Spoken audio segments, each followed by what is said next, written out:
UPenn to ban trans athletes after probe stemming from swimmer Lia Thomas. The University of Pennsylvania has agreed to block transgender athletes from competing in women's sports after a federal civil rights investigation stemming from swimmer Lia Thomas. The U.S. Department of Education announced the agreement, saying the Ivy League institution would apologize and restore to female athletes titles and records that were misappropriated by male athletes.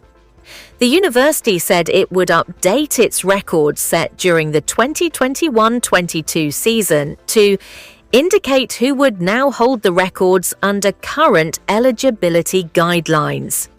But it did not say whether Thomas's records would be erased. Thomas became the first trans athlete to win the highest U.S. national college title in March 2022. The deal marks the latest development in President Donald Trump's crackdown on transgender athletes participating in sports. He signed an executive order days after coming into office that sought to prevent transgender women from competing in female categories of sports.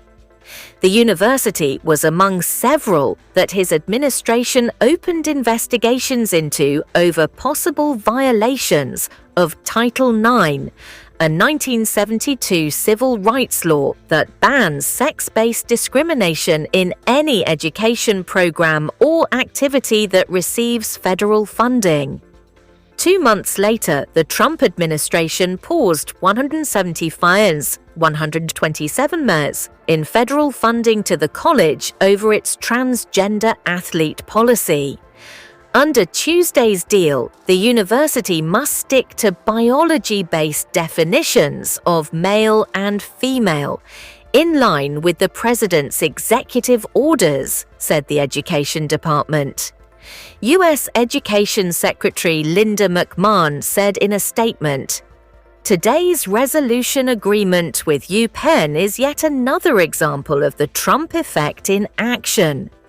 Thanks to the leadership of President Trump, UPenn has agreed both to apologize for its past Title IX violations and to ensure that women's sports are protected at the university for future generations of female athletes." The University of Pennsylvania said its previous policies were in line with National Collegiate Athletic Association (NCAA) eligibility criteria at the time, but we acknowledge that some student athletes were disadvantaged by these rules. "We recognize this and will apologize to those who experienced a competitive disadvantage or experienced anxiety because of the policies in effect at the time," said a statement on its website.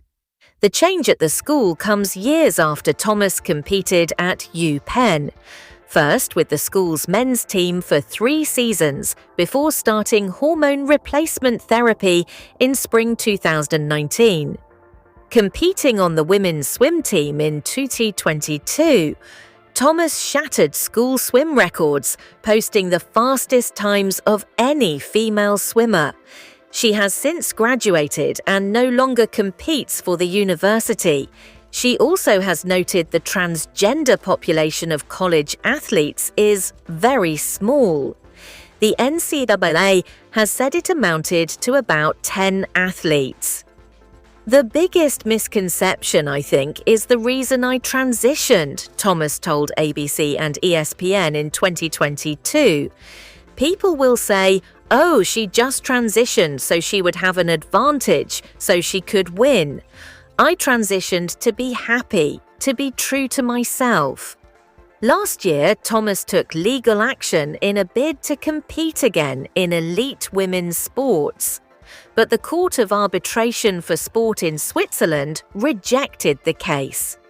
It came 2 years after governing body World Aquatics voted to ban transgender women from such events if they have gone through any part of the process of male puberty. Human Rights Campaign, the largest political group lobbying for LGBT rights in the US, issued a statement criticizing the deal. "The American people deserve a White House that is laser-focused on making sure every student thrives," said spokesman Brandon Wolf. Instead, this administration is obsessed with making young people's lives harder and scapegoating transgender people so they can attack independent institutions.